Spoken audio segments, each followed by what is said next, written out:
What's up, world? It's your boy, Mike Muse. Welcome to the conversation of the Mike Muse Show. I am super excited because not only do I love this guest, but I can say welcome back for the second time to the Mike Muse Show, the dynamic, the talented, the Emmy-winning, SAG-winning, Oscar-nominated Alfre Woodard. What's happening, Alfre?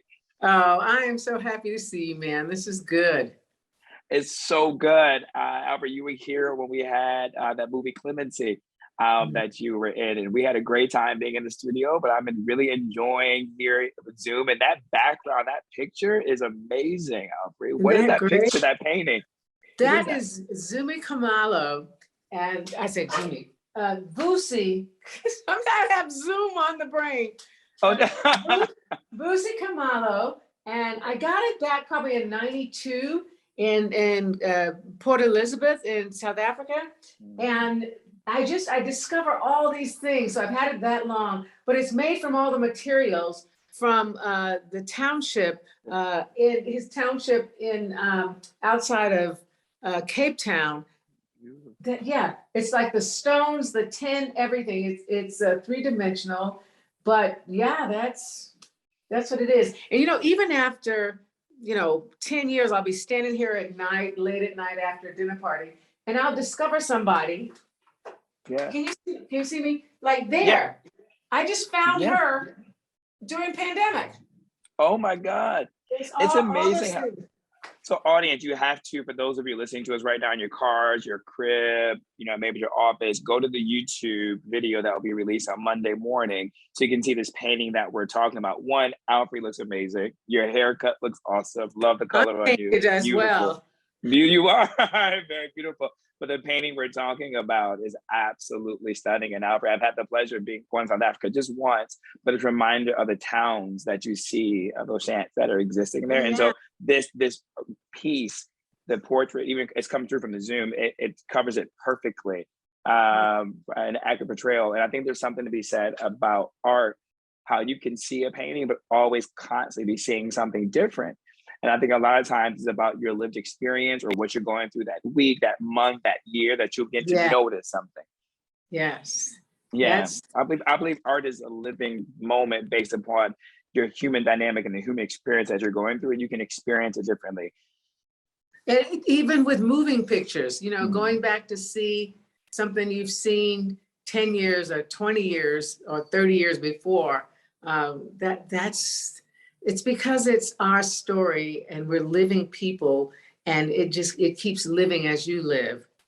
Yeah.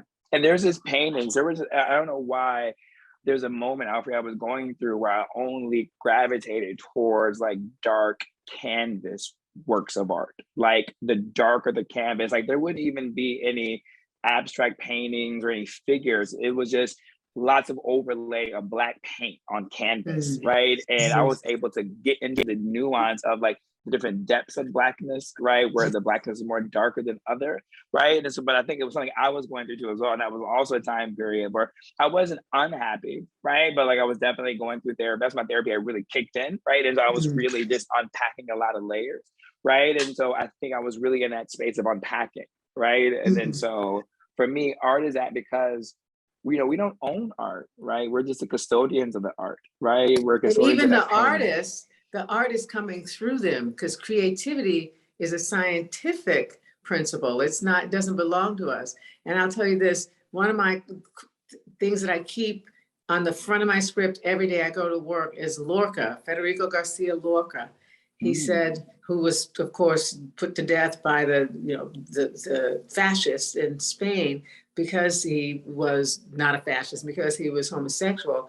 He said, the poem, the song, the picture is but water drawn from the well of the people. We give it back to them in a cup of beauty, that in drinking, they may come to know themselves. Oh my God. Our audience, I'm going to put that on replay and repeat myself so I can write that down after, because that is so powerful, right? And it talks about receiving nourishment, but then replenishing it and giving it back, right? Like in the cycle of life, which you're talking about. I think that's the beauty of art, even in the work that you do as actors. You know, I look at you as a thespian, right? And I think there's a difference. And I think there are some actors who have jobs, they get the scripts and they do it as is. But I look at people like you, I look at all the roles that you've taken, and I look at the constitution of the characters, right? And I believe that what you bring to it, just in your acting ability, but also too, I feel like you're very protective of the character that you portray, right? In particular, audience, you get to talk about the role that she has with the porter playing a lady named Faye, who is in a brothel. And so I feel like the care you even take with that seems to be important to you. Do I have that right? You've got that right, yes. Mm-hmm. I feel like you do that. And what, for, I guess, what is the constitution of you that makes you want to be the caretaker of the characters, right? Because what value does that bring to an audience? Everybody, all the billions of people who have been born, all have different fingerprints, no duplicate.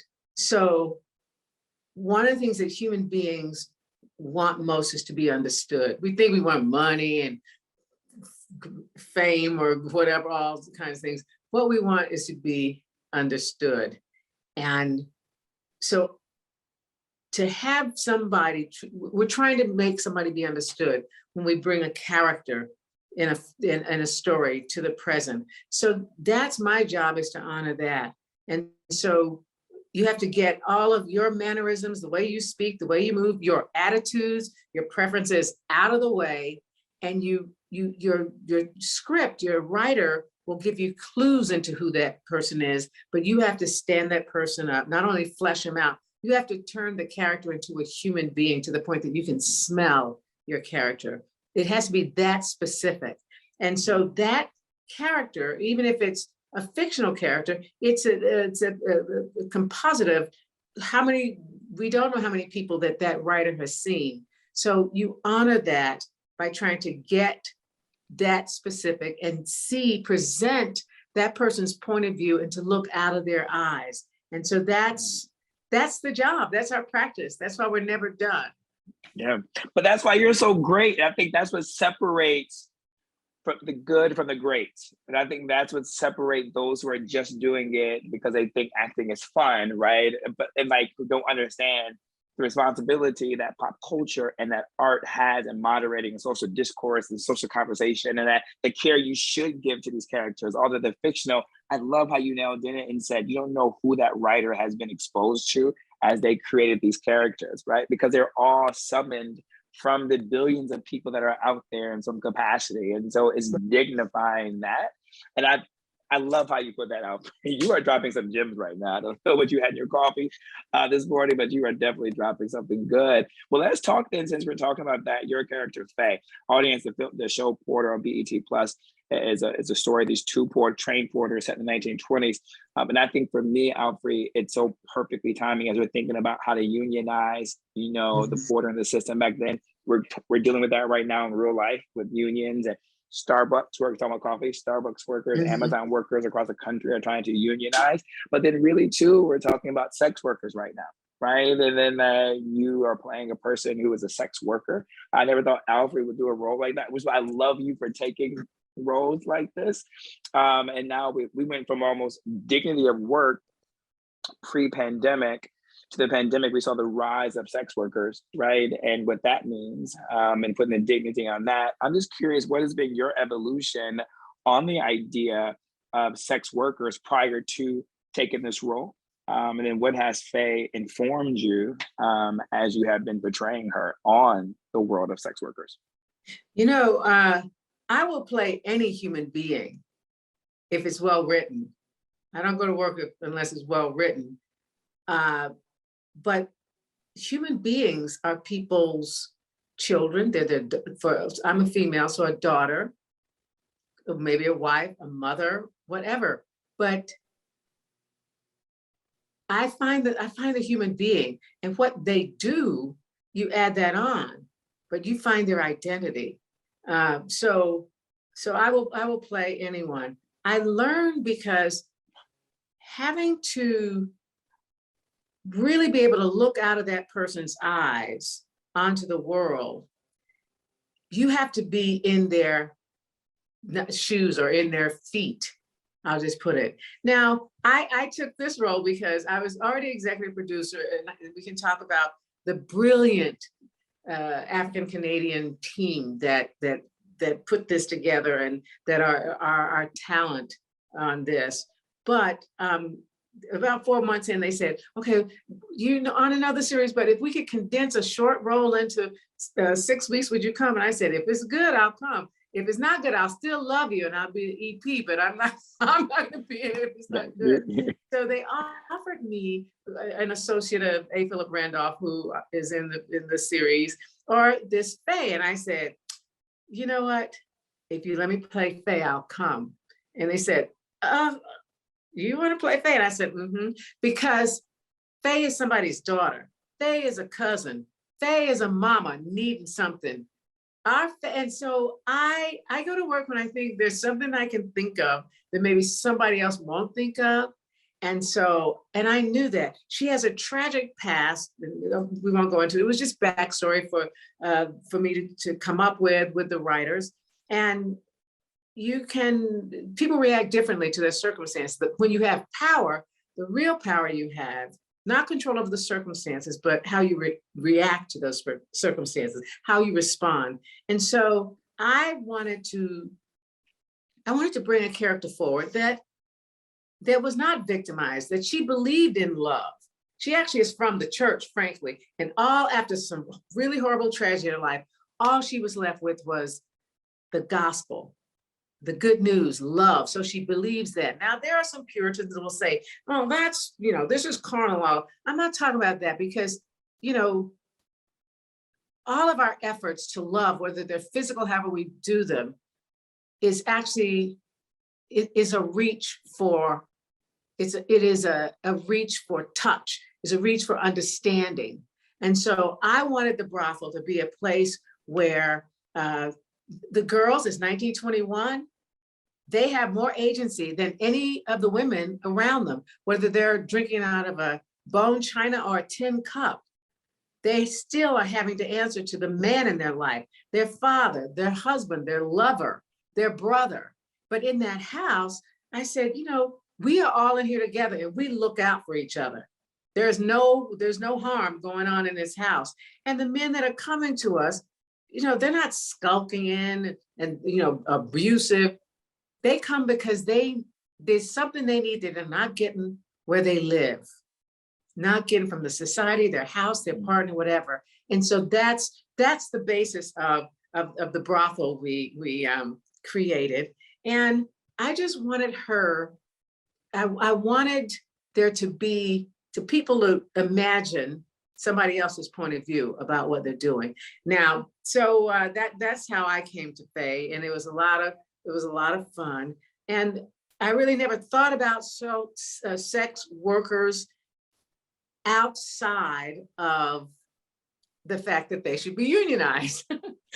And I felt that for a long time because, again, I don't like men telling women what to do, unless it's something constructive that they need to hear. So it's all, even as a little girl, when a man, because I've never had a man in my life, a model, yell at a woman, think of her as less. I didn't have that from my father, my uncles, and Lord knows none of my friends, my friends who were boys or my boyfriends. And so I just don't do that. And so when I see that happen, even in higher echelons, even in, sanctuaries, it's like, I don't respond well to that. Because I really do believe that people are people, human beings. God does not know whether I shot somebody or whether I laid down and got on my knees in front of him and said, I honor you. We're all beloved. And so, so from a young age, I had that. So when the whole idea, I remember some decades ago, it was the big movement started up in San Francisco of unionized. And I went, yeah. I didn't know how it could happen, all that, but I knew it was like, And that's how the American middle class was built, was the unionizing in the early 20s. And that's why we have middle class. Why did it start to crumble away? Ronald Reagan, deregulation, union busting. You can call it Morning in America, whatever you want to call it. Yeah. It was union busting. And when you do that, and that whole right to work, you get a good slogan and Americans will go for the okie doke. You got to be careful. Yes. The right to work, that means the right to no benefits, the right to work as long as we have you do. It means the right for me to hire you just the hours shy of full time, so I don't have to do that. And I'm just so grateful. We dwindled down from a unionized country to 3% of the workforce in America being unionized. So yeah. I'm tremendously excited. Yo, you understand, Alfre, you got to come back. We're going to talk a little bit more, but ladies and gentlemen, what you don't know is that, Alfre and I, over the years, have bumped into each other in political circles. I pulled together some host committees for President Obama at the time when he was running for re-election of incredible and amazing Black women that Alfre was a part of. And so I've been able to be in rooms, I've seen her activism on display and her policy on display. And so Alfre, for you invoking that, I think it's just so beautiful and perfect and right on time. And I want to have you back to do more of a discourse on that later. I think we should really set that up to really dive into that, because what you're mentioning, I was just talking about that on my show recently about the middle class. And we were talking about, I was talking about unions. And I was just saying that General Motors and GM and Ford and Chrysler was how Blacks got their entree to middle class and upper middle class. I'm the child of unions. My whole family were union. I'm from Lansing, Michigan. And that is how my school district was so well funded, Alfre. I went to a high school, it was public, but we got the Blue Ribbon School of Choice Award from the White House. I was in a marching band. We had 120 members, Alfre, and everyone had uniforms. Everyone had access to instruments.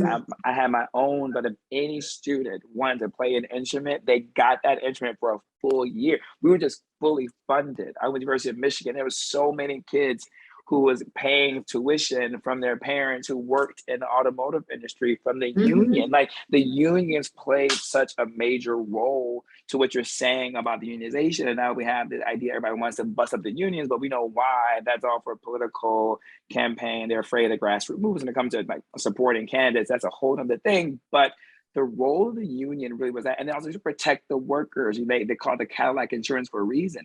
Alfre, that was before technology and ergodynamics was really a part of that, where these men and women were in these factories of like hot, cold, bending over, picking up heavy equipment, throwing their backs out, losing limbs. That's why the insurance, they call it Cadillac insurance, was so good, but that was because of the union. And so that's why I really love what the show Porters is about bringing the union to it, and then about unionizing sex workers. And I love how you outlay that.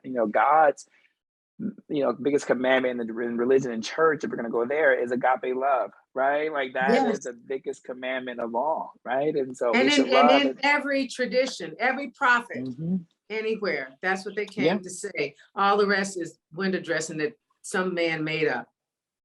Literally, that some man made up, right? And so that's all it is. And to that point, to sex worker, I'm being honest with you, Alfre, I had a evolution when it comes to sex workers, right? Like, coming from a very traditional household, religion, Christian church 4 or 5 times a week, I looked at sex workers as prostitution, whoring, you know what I mean, doing the devil's work, all the things that you attributed to it. But then as you get older and you live life on your own terms and you get to experience, you're like, no. You don't know that person's circumstance, right? Like, you don't know their economic, and it's a choice.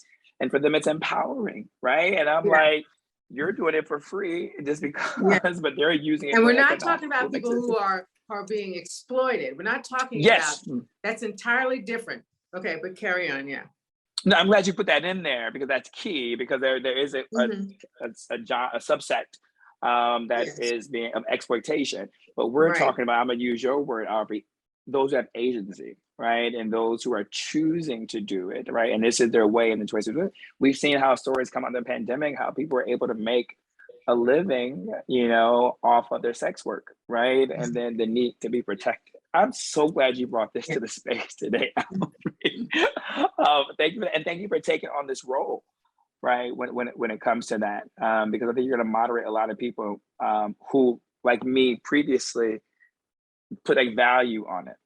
who did not put a value on the work and the dignity of work. As we close, Alfre, I could talk to you all day, and I know you have more interviews and things you need to do today.